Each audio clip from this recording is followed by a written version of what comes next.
الحمد لله رب العالمين والصلاة والسلام على خاتم النبيين وعلى آله وصحبه أجمعين أما بعد فأعوذ بالله من الشيطان الرجيم بسم الله الرحمن الرحيم قال الله تعالى في سورة يونس ألا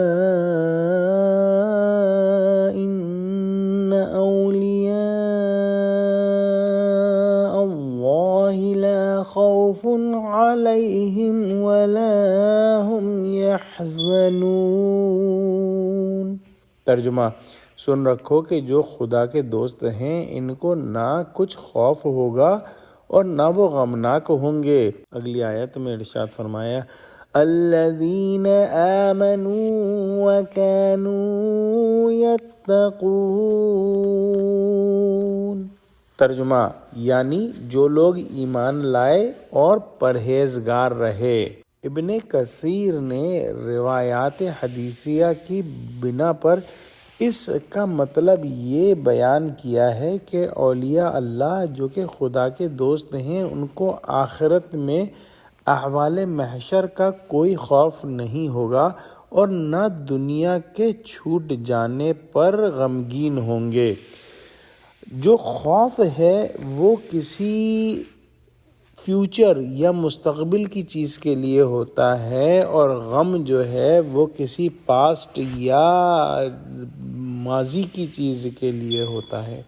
کچھ مفسرین نے اس آیت کو عام رکھا ہے، یعنی اللہ کے ولیوں کو نہ تو دنیا میں کسی آنے والے حالات کا جو ہے وہ خوف ہوگا اور نہ ہی گزرے ہوئے کل پر کوئی غم ہوگا۔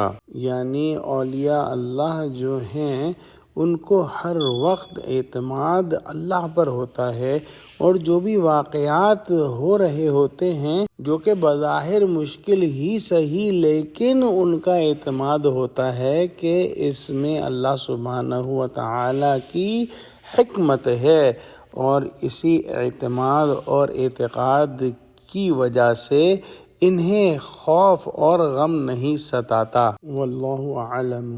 جو دوسری آیت تلاوت ہوئی اس میں اللہ سبحانہ و تعالی نے اولیاء اللہ کی تعریف بیان فرمائی ہے، یعنی مومن متقی خدا کا ولی ہوتا ہے۔ پہلے کئی مواقع میں معلوم ہو چکا ہے کہ ایمان اور تقوی کے بہت سے مدارج ہیں، لہٰذا جس درجے کا ایمان اور تقوی ہوگا اسی درجے میں ولایت یا اللہ سبحانہ و تعالی کی دوستی نصیب ہوگی۔ یہ بھی سمجھ لینا چاہیے کہ ولایت کا رشتہ باہمی رشتہ ہے، گویا مومن اور متقی اللہ کے ولی ہیں اور اللہ جو ہے وہ مومن اور متقیوں کا ولی ہے۔ لہٰذا جس درجے کا تقوی اور جس درجے کا ایمان ہوگا اسی درجے کی ولایت جو ہے وہ مومن کو نصیب ہوگی۔ مثلاً اگر کسی کے پاس $10-20 موجود ہوں تو یہ کہا جا سکتا ہے کہ اس کے پاس کچھ مال ہے لیکن اس کو مالدار نہیں کہا جاتا جب تک کہ اس کے پاس لاکھوں کروڑوں نہ موجود ہوں۔ اسی طرح سمجھ لینا چاہیے کہ ایمان اور تقوی کسی بھی درجے میں ہو اس میں کسی قدر ولایت تو موجود ہے لیکن ولی عرف میں اسی کو کہا جائے گا جس میں ایک خاص اور ممتاز درجہ ایمان و تقوی پایا جائے۔